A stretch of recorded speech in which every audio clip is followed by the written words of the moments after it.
እንደ እግዚአብሔር ቅዱስ ፈቃድ የምንማማርበት የትምህርታችን ርዕስ የሚሆነው የጌታ ጅራፍ በሚል ርዕስ ነው የምንማማረው። እስኪ በሉ ሁላችሁም ድገሙ። ሶስተኛ በሉ። በዚህ ርዕስ ነው የምንማማረው የዮሐንስ ወንጌል ምዕራፍ 2 ቁጥር 15 ላይ የምናገኘው ኃይለ ቃል ነው። ዛሬ በዛሬው ዕለት አባታችን ቅዱስ ያሬድ በመንፈስ ቅዱስ ገላጭነት ተገልጦለት በሰራው የቤተ ክርስቲያን መንፈስ ቅዱሳዊ ስርዓት መሰረት በዚህ ዕለት እግዚአብሔር መንፈስ ቅዱስ ለምእመናን የዕለት እንጀራቸው አድርጎ የሰራላቸው በአብይ ጾም 3ኛው እሁድ ላይ የዮሐንስ ወንጌል ምዕራፍ 2 ከቁጥር 12 ጀምሮ ነው እና በዚህ ዕለት ከተሰራልን ወንጌል ቀጥታ ወደ ወንጌሉ ነው የምገባው። የዮሐንስ ወንጌል ምዕራፍ 2 ቁጥር 12 ላይ የምናገኘው ኃይለ ቃል አለ። ታሪኩን የጻፈልን ወንጌላዊ ዮሐንስ ነው። እንጀራ ሲበሉ የሚያበላንን ሰው ማወቅ አለብን። ካላወቅነው ሌላ ጊዜ ያጎረሰንን እጅ ልንነክሰው እንችላለንና እና ቅዱስ ዮሐንስ ወንጌላዊ የጌታችን የመድኃኒታችን የኢየሱስ ክርስቶስ ፍጹም ወዳጁ፣ የእመቤታችን ፍጹም ወዳጇ፣ ጌታችንን በሕይወት ይመስለው የነበረ ምስጢረ መለኮት በምልአት የተገለጠለት ወንጌላዊ ነው። ከሌሎቹ ወንጌላውያን በተለየ ምስጢር ሰፍቶ መልቶ እንዲጽፍ ተሰጥቶታል። ያ ማለት ሌሎቹ ወንጌላውያን ይህንን ቅዱስ ዮሐንስ ወንጌላዊ የጻፈውን ወንጌል አያውቁትም ማለት አይደለም። በሐዋርያት መካከል የትምህርት ልዩነት፣ የምስጢር መከፈል የለባቸውም። ምክንያቱም ጌታችን ኢየሱስ ክርስቶስ ቤተ ክርስቲያንን የሰጠን በቅዱሳን ሐዋርያት ልብ በኩል ስለሆነ ለቤተ ክርስቲያን ከፍሎ ያስተማረ ሐዋርያ የለም፣ ሁሉም ያውቁታል። ግን ይህንን እንዲጽፍና በኋላም ደግሞ አካል ከህልውና ተገልጦለት በአይን እንዲያይ በራእይ የተገለጠለት ቅዱስ ዮሐንስ ወንጌላዊ ነው። ይህንን ያደለበት ምክንያቱም ጌታ አንድ ከደረቱ ተጠግቶ ይቀመጥ ነበር ይላል። ዘረፈቀ ውስተ ሕጽኑ፣ ከጌታ ደረት ተጠግቶ ይቀመጥ ነበረ። ይሄ የሆነበት ምክንያት ደረት ልብ ያለችው ደረት አካባቢ ነው አይደለም? በሕክምናም ይታወቃል። ከግራ ደረት ትንሽ ዝቅ ብላ ነው ያለችው ልብ። ስለዚህ ለምንድነው ከጌታ ከደረቱ ተጠግቶ የሚቀመጥ ማለት? የጌታ የልብ ወዳጁ ነው ማለት ነው። የዚህ ትርጉሙ ከጌታ ከደረቱ ይጠጋል ማለት የልብ ወዳጁ ነው፣ ለክርስቶስ የኖረ ሰው ነው ማለት ነው። እና ቅዱስ ዮሐንስ ወንጌላዊ ይህንን ምስጢር ከሌሎቹ ሐዋርያት በተለየ እንዲጽፍ የሆነበት ምክንያት የጌታ የልብ ወዳጅ በመሆኑ በንጽህና ክርስቶስን በመምሰሉና እመቤታችን ፍቅሯ የበዛለት ሰው በመሆኑ ነው። ሰው የክርስቶስን ምስጢር በምላት እንዲያውቅ ቢሻ የሚያስፈልጉት እነዚህ 3 ነገሮች ናቸው። ለክርስቶስ የፈቃዱ ወዳጅ መሆን፣ ሰውነትን በንጽህና መያዝ፣ ሶስተኛ ደግሞ ምን ማድረግ ነው? እመቤታችንን በፍቅር ማገልገል ነው። ልክ ለነቢዩ ኢሳይያስ ከሱራፌል አንዱ ከሰማይ መሰዊያ ፍም አምጥቶ ከንፈሩን ባስነካው ጊዜ ለምጽ እንደራቀለት ቅዱስ ያዕቆብ ዘስሩግ እንዲል ለዮሐንስ ወንጌላዊ ደግሞ ከረጅሚቱ ዙፋን ከመቤታችን የቀዳሚው ቃል ፍም መጥቶ በተዋሃደው ጊዜ ድንቁርና አለማወቅ ሁሉ እንዲርቅለት ሆኗል እና እመቤታችን ማለት የድንቁርናችን የኃጢአታችን ለምጽ የሚርቅበት ፍም ከሷ የሚገኝባት ሰማያዊት ምሷ መሰዊያ ወይም ዙፋን ናት ማለት ነው። ነበልባላዊት መንበር ናት። መለኮትን ለመሸከም የታመነች ናት። አንቲ ማይምንት ለዘያገምርዎ ሰማያት ወምድር ያላት ቅዱስ ኤፍሬምም ለዚህ ነው። ሰማይና ምድር የማይወስኑትን ለመወሰን የታመንሽ ነሽ ያላት ለዚህ ነው። ለዚህ ትበቃለች ተብላ የታመነች እግዚአብሔር ልቡን የጣለባት እመቤታችን ስለሆነች እና ቅዱስ ዮሐንስ በዚህ በረከትን አግኝተዋል። ወደ ቤቱ ይዟት ሄደ። እንግዲህ ታውቃላችሁ ጌታን ሐዋርያት እንዲህ ብለው ሲሉ ትሰማላችሁ። የማቴዎስ ወንጌል ምዕራፍ 19 ላይ ሁሉን ትተን ተከተልን ምን ትሰጠናለህ ብለውት ነበረ እና ሁሉን ትተን ብለውታል። ሁሉን ትተን ሲሉ ቤትንም ያጠቃልላል። ቤትን መተውን ካጠቃለለ ደግሞ ዮሐንስ 19 ላይ ስትመጡ ዮሐንስም እመቤታችንን ወደ ቤቱ ይዟት እንደሄደ ተጽፏል። ወነሣ ውእቱ ረድ ወአይተዋ ውስተ ቤቱ፣ ወደ ቤቱ ይዛ። ለሐዋርያ ምን ቤት አለው? ቤት የሚለው ልቡን ነው። በልቡ ፍቅሯን ይዞ ስንቅ አድርጎ ወደ ስብከት ስለተሰማራ ነው። ስለዚህ እመቤታችንም የነበረች በቤተልሔም ዋሻዎች ነው የነበረችው እንጂ ዮሐንስ ቤት የለው። እንደዚህ ያለ ፍቅር የበዛለት ሰው ከእግዚአብሔር ለመገናኘት ምንም የሚያግደው ተራራ ወይም ግድግዳ የለበትም። ከዚህ የተነሳ ቅዱስ ዮሐንስ አፈወርቅ ቅዱስ ዮሐንስ ወንጌላዊ ታውቃላችሁ፣ አንድ ሸክም ለሚገባው ነው የሚሰጠው አይደለም እንዴ? አሁን አንድ ሰው የ10 ዓመት ልጅ ቢሆን የ50 ዓመት ሰው የሚሸከመውን ጉልማሳ የሚሸከመው ክብደት ልናሸክመው አንችልም። 30 ኪሎ 20 ኪሎ ጓዝ ተሸክመ ተራራ ውጣ እንለውም፣ ምክንያቱም እሱ መሸከም አይችልምና። ትልቅ ጸጋም ትልቅ ልብ ላለው ሰው ነው የሚሰጥ። ልክ ምድራዊ ወይም ደግሞ ጓዝን ለመሸከም ስጋዊ ጉልበት እንደሚያስፈልግ ጸጋን ለመሸከም የልብ ጉልበት ያስፈልጋል። ለምሳሌ እግዚአብሔርን ለመወሰን የንጽህና ጉልበት ያላት እመቤታችን ብቻ ስለሆነች ነው ይህ ኃይለ ድንግልና ስላላት የተሰጣት። እንደዚህ ሁሉ ደግሞ የእመቤታችን ጸጋና ረድኤት ለመሸከምም ንጽህና ያስፈልጋል። ስለዚህ ድንግሊቱን ለድንግሉ ዮሐንስ ሰጠው ማለት ነው። የሚገባውን ለሚገባትን ሰው ለሚገባው ሰጠው። ንጽህና ከእግዚአብሔር ጸጋን እንድንቀበል እግዚአብሔር ትልቅ ጸጋ ብሎ ለሰው ልጆች የሚሰጠውን ጸጋ የሚሰጠው ሰው ተዘጋጅቶ በተገኘ መጠን ነው እና ዮሐንስ ወንጌልን የደገመ ሰው ዝሙት ይቀልለታል። ዮሐንስ ወንጌልን ከሚጸልይ ሰው እግር የብርሃን ምንጣፍ ይነጠፋል፣ ቅዱሳን መላእክትም ይከቡታል። መላእክት ሁሉ የዮሐንስ ወንጌል ሲነበብ ሊሰሙ ይመጣሉ ይላሉ አባቶቻችን። ሌላው ቀርቶ ታቦት እንኳን ቢሰረቅ የዮሐንስ ወንጌል እንደ ታቦት ሆኖ ያገለግላል። ባይኖር ወንጌሉ እንደ ታቦት ሆኖ ቅዳሴ ይቀደስበታል። ትልቅ ክብር አለው እና ይህን ማንበብ መጸለይ መልካም ነው። ብትጸልዩትም ጥሩ ነው። በእውነት ከተቻላችሁ 21ዱ ምዕራፍ ለ7 ቀን ሲካፈል በቀን 3 ምዕራፍ ነው የሚሆነው። ብትጸልዩት መልካም ነው። ቢቻላችሁ ካቃታችሁ ደግሞ አንዳንድ ምዕራፍን ብትጸልዩ በጎ ነው። ይሄንን ረድኤቱን ያድለን። እንደዚህ ከሆነ በወንጌሉ የዓይን ምስክር ሆኖ ያየ ነው። በዓይናችን ያየነውን በጆሮአችን የሰማነውን በእጃችን የዳሰስነውን የእውነት ቃል እንጽፍላችኋለን ብሎ እንደነገረን የዓይን ምስክር ነው። በቤተ ክርስቲያን የዓይን ምስክር የሚባለው ዋጋ ያለው ነገር ነው። እሱን ነገር ጊዜ መፍጀት ስለሚሆን ሌላ ጊዜ ትማሩታላችሁ ከሌሎቹ መምህራንም ጭምር እና በስነ መለኮት ትምህርት አንድ ሰው ምስክር ተብሎ ለመጠራት የራሱ መስፈርቶች አሉት። የቤተ ክርስቲያን ምስክር ሆኖ ለመጠራት እና እውነተኛ ምስክር ነው ቅዱስ ዮሐንስ ወንጌላዊ። ጌታ ሲያደርግ ያየውን ጽፎልናል። ጌታ በቃና ዘገሊላ ታምራትን ካደረገ በኋላ ወደ ቅፍርናሆም ቦታ ሄደ። ወምድረዝ ወረዱ ቅፍርናሆም ውእቱ ወእሙ ወአሃዊሁ። ከዚህ በኋላ እሱም እናቱም እና ወንድሞቹ ማለት የያዕቆብ ልጆች የዮሴፍ ልጆች ያዕቆብ፣ ዮሳ፣ ይሁዳ ናቸው። እነዚህ ናቸው። እነዚህ ያው በመጽሐፍ ቅዱስ ዘመድም ወንድም ይባላል፣ የሀገር ልጅም ወንድም ይባላል። በዚያ መንገድ ማለት ነው የጌታ ወንድሞች የተባሉት ሐዋርያት ወንድሞቹ እመቤታችን ሆነው ወደ ቅፍርናሆም ሄዱ። ወነበሩ ህዳተ መዋዕለ በዚያም ጥቂት ቀን ቆዩ። የቁጥር መጽሐፍ 2 ቀን ብሎ ያቀነዋል። የቁጥር መጽሐፍ ይላሉ አባቶቻችን። የቁጥር መጽሐፍ ማለት አቡሻክር ማለት ነው። ተገልጦለት እሱ 2 ቀን ነው የቆዩ ይላል። 2 ቀን በዚያ ቆዩ። ከዚህ በኋላ ወቀርበ በዓለ ፋሲካሆሙ ለአይሁድ 2 ቀን ብቻ የቆየ ሰዎቹ ጌታን ለማመን የዘገዩ በመሆናቸው አብሯቸው ብዙ አልሰነበተም ይላሉ ሊቃውንቱ። የአይሁድ ፋሲካ ደረሰ። ወዐርገ እግዚእ ኢየሱስ ኢየሩሳሌም። ጌታም የፋሲካን በዓል ለማክበር ሕግን ሽሮ ነው የፈጸመው። የኦሪትን መስዋዕት ፈጽሞ ነው በቃ ሻላት። በቃ እስከዚህ ድረስ ባህርን ውቅያኖስን እስከዚህ ድረስ ስፍሕ ወተሳፍሒ እስከዚህ ድረስ ብዥ ከዚህ በኋላ በቃሽ ብሎ ወሰን እንዳበጀላት ለኦሪት መስዋዕትም ወሰን ያበጀላት ራሱ ፈጽሞ ነው ሰርቶ ነው ያሳለፋት። ስለዚህ ይሄንን አደረገና ኢየሩሳሌም ሄደ። በዓሉንም አከበረ። እግዚአ ለኦሪት ቦአ ውስተ ኦሪት ከመ ይሳየጦሙ ለእለ ውስተ ኦሪት። ኦሪትን የሰራ እሱ በኦሪት መርገም ተይዘው የነበሩትን ይዋጅ ዘንድ የኦሪትን ሕግ አከበረ።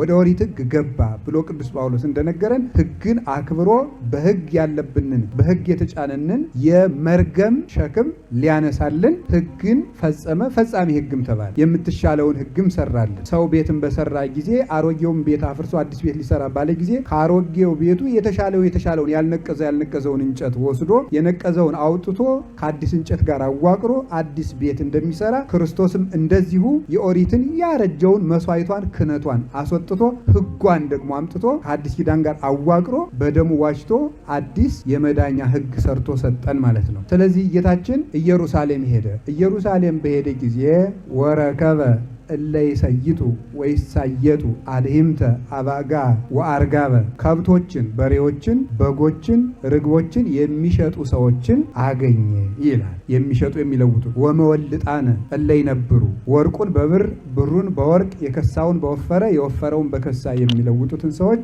አገኘ ይላል። ወገብረ መቅሰፍተ ጥብጣቤ ዘሀብል ከዚህ በኋላ የገመድ ጅራፍ አበጀ። ይህንን ጅራፍ አበጀና ወሰደደ ኩሎ ምኩራብ አባጋ ወአልሂምተ ከዚህ በኋላ ጌታ የሁሉንም አቅም ያውቃል። እየገረፈ በሬዎችንና በጎችን ከቤተ መቅደስ አስወጥቶ ሰደዳቸው። ወገፍታ ማይዳቲሆሙ ወዘረወ ወርቆሙ ለመወልጣን የለዋጮችን ወርቃቸውን ብራቸውን ሁሉ በተነባቸው። ወገፍታ ማይዳቲሆሙ ዕቃ ደርድረው የሚሸጡበትን መደርደሪያቸውን ሁሉ ገለበጠባቸው። ከዚህ በኋላ ወለለይ ሰይጡ አርጋበ ገንጠለ መናብርቲሆሙ ርግብ የሚሸጡትን ሰዎች ደግሞ መቀመጫቸውን ወንበራቸውን ሁሉ ገለበጠ። ወይቤለውም አሰስሉ ወአውጽኡ ዘንተ እምዜ ወይትረሲው ቤታዌ ቤተ ምስያት ይሄንን ከዚህ አስወጡ፣ የአባቴን ቤት የገበያ ቤት አታድርጉት አላቸው ይላል። በቤተ መቅደሱ እየነገዱበት አግኝቷቸው ነው።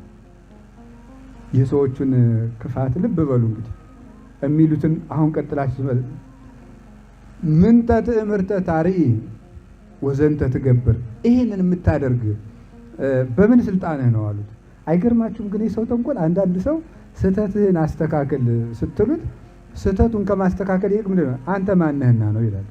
ይሄ ከአይሁድ የአይሁድ ጠባይ ነው። አይሁዳዊ ጠባይኛም አለ። ችግሩ ሲነገር ከማስተካከል ይልቅ አንተ ማን ሆነህ ነው ለመሆኑ እኔን ለመምከር የበቃው ብሎ ቆይ ችግሩ ማስተካከል ይቀላል ወይስ የሰውየው ማንነት መመርመር ነው የሚሻለው? የሚያድነንስ ያ ነው ወይ? ከዚያ በኋላ ሰው እኮ ተመክሮ የማይድንበት ምክንያት ይሄ ነው። ይሄንን አለ ንስትወለ ዝንቱ ቤተ መቅደስ ወበሳልስት ዕለት አነስኦ ይሄን ቤተ መቅደስ አፍርሱት እኔ በሶስተኛው ቀን አነሳዋለሁ አላቸው።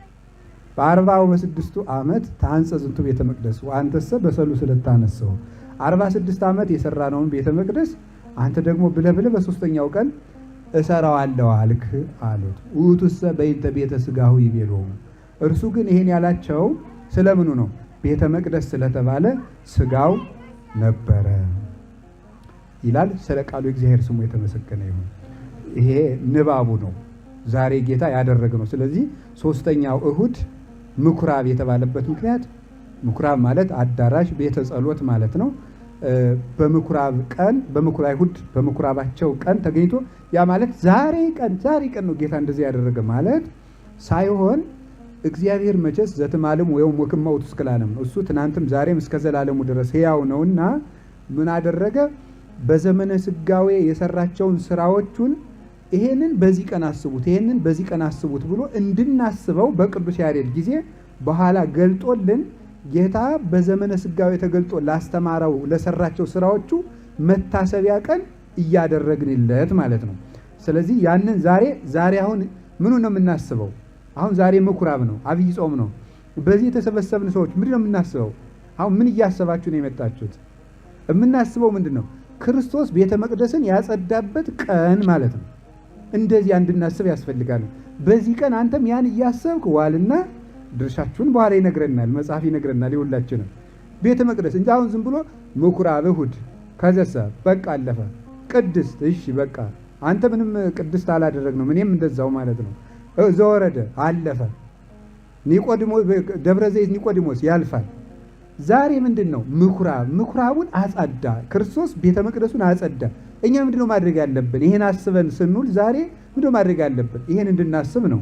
ሰው ገዳም የሚሄድበት ምክንያት ሰው በፊቱ ላይ ጉድፍ መኖሩን እና አለጉ መኖሩን ለማወቅ ከመስታወት ፊት እንደሚቆመው ሁሉ ሰው ራሱን የማያ ጊዜ እንዲያገኝ ነው ገዳም የሚመጣው። አንደኛ ሽቱን የነካ ሰው እጁ ሽቱ እንደሚለው ሁሉ የእግዚአብሔርን የተቀደሱ ተራራዎቹን ነክቶ የሚሄድ ሰው ተቀድሶ ተባርኮ በረከት አግኝቶ ይሄዳል። ለመቀደስ ለመባረክ ነው የምንመጣው። ሁለተኛ ደግሞ ራሳችን አይተን ጉድፎቻችንን ለቅመን እንድንሄድ ነው። ታውቃላችሁ የደፈረሰ ውሃ ፊትን ሊያሳይ አይችልም እና ባለንበት ቦታ ብዙ ጫጫታ አለ። ያ የደፈረሰው ፖለቲካው፣ ዘፈኑ፣ ጫጫታው ያደፈረሰው ሁኔታ ውስጥ ነን። ራሳችንን የማያ ጊዜም ቦታም ስላጣን እንዲህ እየመጣን ራሳችን እያየን እንድንሄድ ተብሎ ነው። ራስን ካለማየት በላይ ችግር ያለ እንዳይመስላችሁ። ዓለምም በስተመጨረሻው ጊዜ መጨረሻ ላይ ድግሶቹን እያበዛች ጫጫታ እያበዛች መድረኮችን እያበዛች ራሳችን የምናይበትና የምናስብበት ፋታ እንድናጣ ነው የምታደርገን። ፋታ እንድናጣ ሁልጊዜ ከእንቅስቃሴ ወደ እንቅስቃሴ ከእንቅስቃሴ ወደ እንቅስቃሴ ከተግባር ወደ ተግባር ከወግ ወደ ወግ ጫጫታ ከመራግር ወደ መራግር እየሄድ ለራሳችን በቀን 30 ደቂቃ እንኳን እንዳይተርፈን በማድረግ ጠምዶ ነው ሰይጣን ልቡናችንን አባክኖ ስጋችንን ማባከን የሚችለው። ለዚህ ነው። ስለዚህ ራሳችን እንድናይ ነው። ጌታ ከዚህ በኋላ ወደ ቅፍርናሆም ወረደ። ወደ ቅፍርናሆም የናሆም መንደር ማለት ነው። ቅፍር በዕብራይስጥ ቋንቋ መንደር ማለት ነውና ቅፍርናሆም ማለት የናሆም መንደር የናሆም ርስት ማለት ነው። ወደዚያ ሲወርድ ስንት ሆኖ ነው የወረደው? እርሱ እናቱ እና ምንድን ነው ናሆም ማለት መድኃኒት፣ ፈውስ፣ የእግዚአብሔር ፈውስ ማለት ነው። የእግዚአብሔር ፈውስ ማለት ነው። ስለዚህ ቅፍርናሆም ማለት ስትፈቱት ምን ይሆናል? የናሆም መንደር። ናሆም የሚለውን ፈውስ ብላችሁ ስትተረጉሙት ደግሞ ምን የሚል ቃል ታገኛላችሁ? የፈውስ መንደር፣ የፈውስ ሰፈር፣ የፈውስ ተራራ፣ የፈውስ ሀገር የሚል ታገኛላችሁ። የፈውስ ቤት ታገኛላችሁ። ወደ ቅፍርናሆም ሲወርድ እርሱ እናቱ እና ደቀ መዛሙርቱ እና ወንድሞቹ ተጓዙ ብሎ 4 ነገሮች ነው የተነገረን። እንዲሁ ዝም ብሎ ወንጌላዊ ጌታ ወደ ቅፍርናሆም ሄደ ለምን አይለንም ነበር?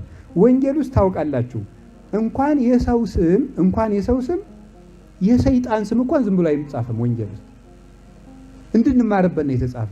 እንኳን የተቀደሱ ሰዎች ስም፣ የሰይጣን ስም እንኳን የተራራ ስም፣ የዛፍ ስም ዝም ብሎ አይጻፍም። በዚህ አካባቢ ከሾላው አጠገብ ደረሱ የሚለው ዝም ብሎ አይደለም። እዚያ ሾላ ውስጥ የሆነ ትምህርት አለ። እግዚአብሔር እንድናየው የፈለገው መጽሐፍ ቅዱስ ውስጥ የተቀመጠ ድንጋይ ዝም ብሎ ከድንጋዩ ላይ ሂዶ ተቀመጠ ቢል ዝም ብሎ አይደለም። ያ ድንጋይ የሆነ ነገር አለው። እሺ ሲጓዙ ጌታችን ኢየሱስ ክርስቶስም ወደ ቅፍርናሆም ዝም ብሎ ሄደ ማለትን ትቶ እናቱን ይዞ ሄደ፣ ደቀ መዛሙርቱን ይዞ ሄደ፣ ወንድሞቹን ይዞ ሄደ የሚለን ለምንድን ነው? አጭር መልእክት ብቻ ነው የማስተላልፈው ጊዜያችን ላለመፍጀት ወደ ቀጣዩ ትምህርት እንድንሄድ። የፈውስ መንደር የምትባለው ቤተክርስቲያን ናት። የናሆም መንደር የምትባለው የፈውስ ቤት፣ የፈውስ ሀገር ቤተክርስቲያን ናት።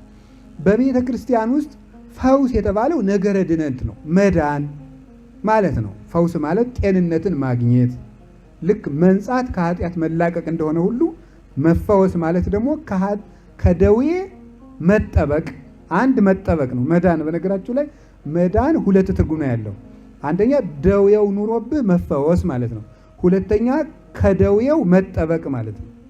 ለምሳሌ አድህነኒ እምደም እግዚአብሔር አምላከ መድኃኒቴ ይላል መዝሙር 50 ላይ የደህንነቴ አምላክ ሆይ ማለት ደህንነትን የምታደርግልኝ ፈጣሪ እግዚአብሔር ሆይ ከደም አድነኝ ይላል። ከደም አድነኝ ማለት 3 ትርጉም ነው ያለው። ከደም አድነኝ፣ አንደኛ እምክኢዮ ደም ከማፍሰስ አድነኝ። ሁለተኛ ደም አፍስሼ ከሰራሁት ኃጢአት አድነኝ፣ ዳዊት የጉልማሳ አስገድሎ ስለነበረ። ሶስተኛ ደም ከሚያፈሱ ሰዎች አድነኝ ማለት ነው። ስለዚህ ተመልከቱ፣ ከደም አድነኝ ማለት ምን ማለት ነው? አሁን ቀደም ነፍስ ገድዬ ነበርና አድነኝ ማለቱ ነው። 1 ሁለተኛ ደግሞ ወደፊት እንዳልገድል ከኃጢአት ጠብቀኝ ማለት ነው። 2 ሶስተኛ ደግሞ የኔን ደም ከሚያፈሱ ሰዎች ጠብቀኝ፣ አድነኝ። ስለዚህ መዳን ያለፈንም የሚመጣንም ነገር የያዘ ነው ማለት ነው። መዳን ባልን ጊዜ አሁን እኛም እንድናለን። ስለ ድነት ስናምነሳ ነገረ ድነት ሲነሳ በቤተ ክርስቲያን በደንብ እንድትሰሙኝ ይፈልጋለሁ። እሺ እንውዘ ልብ እንዳትሆኑ። ምክንያቱም የሃይማኖታችሁን ትምህርት በደንብ ማወቅ ስላላችሁ ነው። ስትጠየቁም እንድትመልሱ ነው። አሁን አንድ ጴንጤ መጥቶ ድናል ቢላችሁ ምንድን ነው የምትሉት? ድናል ቢላችሁ አሁን ምንድን ነው የምትሉት? ምንድን ነው መልሳችሁ? አሁን ድናል አልዳንክም፣ በቃ መልስልኝ፣ በኢየሱስ ታምናለህ ይላል። አምናለሁ ትላለህ። ድናል አልዳንክም ቢላችሁ ምንድን ነው የምትሉት? 3 ነው መልሱ አይደል እንዴ? ድነናል፣ እየዳን ነው፣ እንድናለን። መልሱ ይሄ ኦርቶዶክሲ ሳሊቬሽን የሚባለው ይሄ ነው። ኦርቶዶክሳዊ መዳን የሚባለው ይሄ ነው። ድነናል፣ እየዳን ነው፣ እንድናለን። በፕሮቴስታንት ግን ድኛለሁ፣ በቃ ጨረሰ። ድኛለሁ ነው የሚለው። ግን ዮሐንስ ወንጌላዊ ራሱ ልጆች ሆይ መጨረሻችን ገና አልታወቀም ነው ያለ። እንደዚህ ያለ ትዕቢት ማን እንዳመጣባቸው በጣም ያስደንቃል። ወሶ በጻድቅ ምጹብ ይድህን አይቴ ሀለወ ለኃጥ ያስተሪ። ጻድቅ በጭንቅ የሚድን ከሆነ ኃጢአተኛው ወዴት ይገለጥ ዘንድ አለው ይላል ቅዱስ ጴጥሮስ።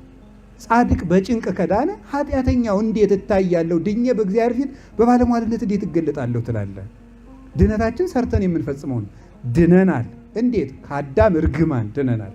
ከአዳም እርግማን እየዳን ነው። በየቀኑ ቅዱስ ጳውሎስ አንድ ቃል ተናግሯል። አንደኛ ቆሮንቶስ ምዕራፍ 15 ላይ ክርስቶስ ካልተነሳ ለምን በየቀኑ ሞታለሁ ይላል። በየቀኑ ሞታለሁ። ቅዱስ ጳውሎስ ስንት ቀን ነው የሞተ? በየቀኑ ሞታለሁ ይላል። ምን ማለት ነው? ይሄ ራሱን ችሎ ሰፊ ትርጉም ያለው ቃል ነው። ከርዕሰ ጉዳዩ ጋር የሚገናኘውን ብቻ ልንገራችሁ። በየቀኑ ሞታለሁ ምንድን ነው የሚለው ካላችሁ፣ በየቀኑ ሞታለሁ አንደኛ በየቀኑ ለሞት የሚያደርስ መከራ እቀበላለሁ ነው አንድ። ሁለተኛው ግን በየቀኑ መሞት ማለት መለየት ማለት ነው። ለኃጢአት ሙቶ ለክርስቶስ መኖር ማለት ነው።